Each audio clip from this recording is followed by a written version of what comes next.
Top headlines from U.S. newspapers on this Tuesday. We do it every day at patspapers.com. A wide variety of stories on the front pages in most American cities today, but in Philadelphia there was only one.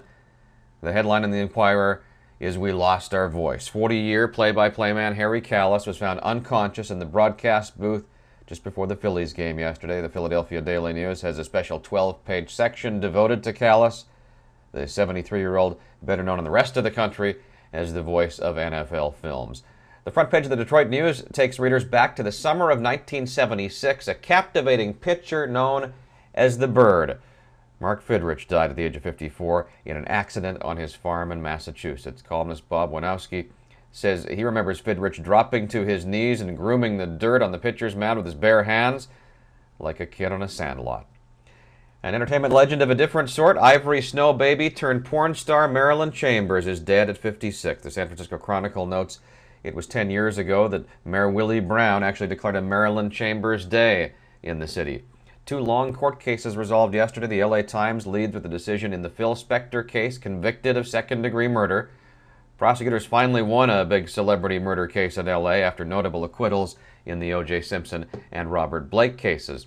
The Star Tribune headline in Minneapolis says, "Judges rule Franken winner, Coleman to appeal." That tells most of the story in this long-running battle over a difference of only a few hundred votes in the U.S. Senate election. Speaking of courts, on the gossip pages today, Mel Gibson is getting divorced. The New York Post with beach pictures of Gibson's recent fling in Costa Rica and declaring the passion of the marriage is over. The Catholic had been married for almost 30 years.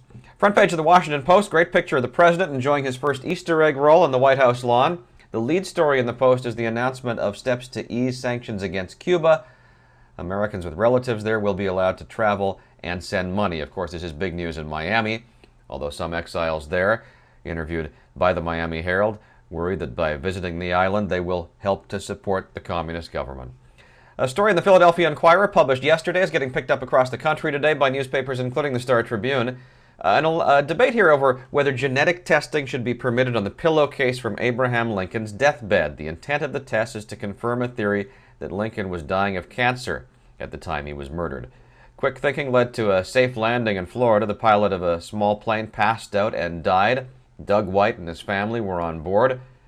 The Fort Myers News Press says White had flown a little bit in single-engine planes, never anything this big. This was a King Air, a two-engine plane. An air traffic controller had a friend in Connecticut who was a King Air veteran, so with step-by-step advice, White was able to land the plane safely in Florida. You can hear the control tower audio at patspapers.com. News from the place where they know cars, Detroit.